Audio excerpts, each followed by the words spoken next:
Hi, have you ever wondered why it is so painful to pay for certain things? Or why you sometimes leave a store with something completely different than what you planned just because it was free?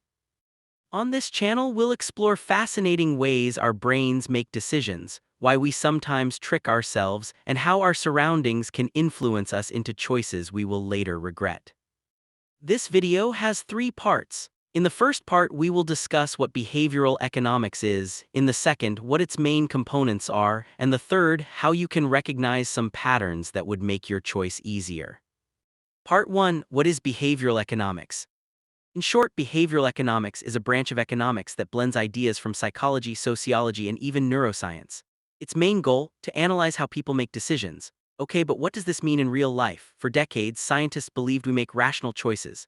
The Homo economicus, the rational model, assumes that people make a cost-benefit analysis before deciding. In theory, we know what they want and decide accordingly. Well, this theory took a hit after the 2008 financial crisis.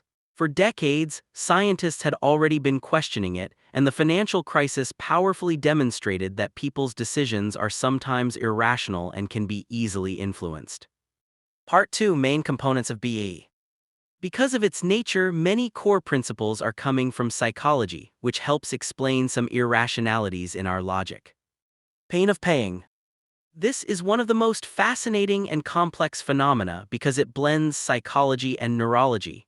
The same regions of the brain activate when we pay for something as when we experience physical pain. Endowment effect.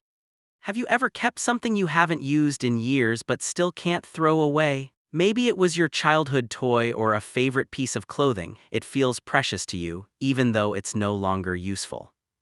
Present bias is tricky because it plays with our perception of time.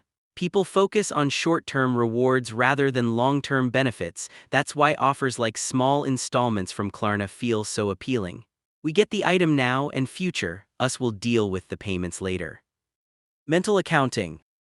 Gift money can feel like free money, and casino winnings often feel separate from the cash we use to pay bills, even though in reality all money is worth the same. We'll explore each of these more deeply in future videos. Part 3. Recognizing patterns to make better choices. In our life, behavioral economics is everywhere in social media, on TV, and even on billboards. One of the easiest ways to resist the temptation is to first recognize the behavioral insight into how the marketers are influencing consumer behavior. Mental accounting. Treat all money the same no matter where it comes from. A $50 gift and $50 from your paycheck have the same value. Don't let your brain trick you into spending one more loosely than the other.